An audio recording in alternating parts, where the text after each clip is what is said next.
So let's read the given question. The question says a particle executes S.H.M of period 8 seconds. After what time of its passing through the mean position will the energy be half kinetic and half potential?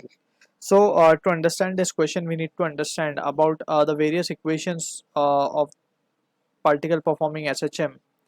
So as a key concept we can say जब भी particle perform करता है SHM, so उसका जो displacement expression है it is given by the expression x equals to a sin omega t plus phi, where x is the displacement at time t, a is the amplitude, and omega is the angular frequency, phi is the initial phase, phi basically.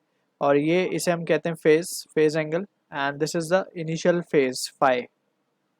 Initial phase means particle initially कहाँ था, कहाँ से वो start हुआ है, right. And A is the amplitude. अब यहाँ पे we need to understand about the condition that कि जब भी पार्टिकल परफॉर्म करता है SHM, so it is associated with some energy that is potential energy and kinetic energy. Potential energy का जो expression it is given by the formula that is half k x square which we have already derived. And for SHM, since we know k omega can be written as under root of k by m, right, where k is the SHM constant and m is the mass uh, of the body we can say. So यहाँ पे we can write k की जगह हम क्या लिख सकते हैं, k can be written as half into m omega square into x square. So this is what the potential energy of the particle performing SHM we are getting. और इसी की तरीके से kinetic energy of the particle we are getting is half m omega square a square minus of half m omega square x square. Since we know कि जो velocity of a particle performing SHM it is given by the expression omega under root of a square minus of x square. ठीक है. So using this result we have derived this. We have already done the derivation, just we are summarizing it over here and we will try to answer the given question.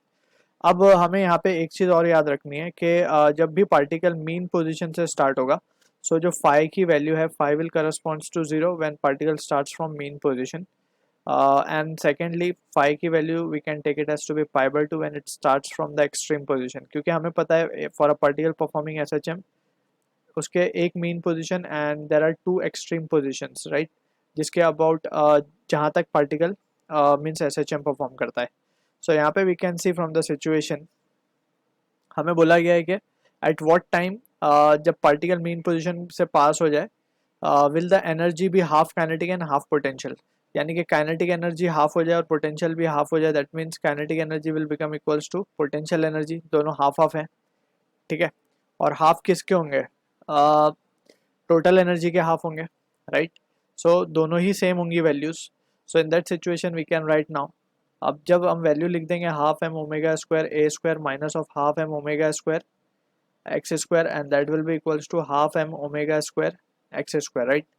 सो यहाँ से just values को हम solve करेंगे, देखते हैं we can what we are getting. So half m omega square from both side can be cancelled out, right, देख सकते हैं हम.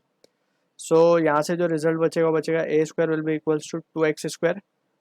फाइनली जो एक्स की वैल्यू आ रही है वो क्या आ रही है, a by root two, right.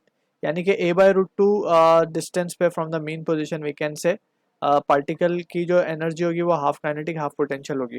तो समझ लो कि ये वाली distance is a by root two, क्योंकि पूरा डिस्टेंस होता है a, so this distance will be a by root 2, right.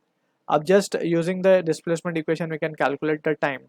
So we can say therefore x will be equals to a sin omega t. Phi we will take it taking as 0 because it is passing from the mean position or through the mean position.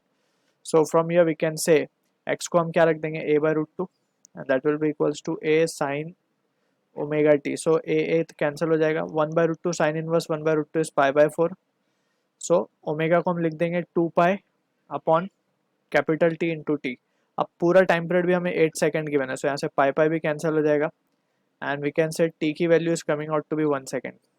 So 1 second बाद जब वो mean position cross कर लेगा, so उसकी we can say energy half kinetic हो जाएगी half potential हो जाएगी. यहाँ पे हम देख सकते हैं कि टी की वैल्यू में 8 रखेंगे तो ये 1/4 हो जाएगा, 4 भी कैंसिल और टी की वैल्यू 1 आ रही है. So this is the answer to the question. I hope you understood the solution. All the best.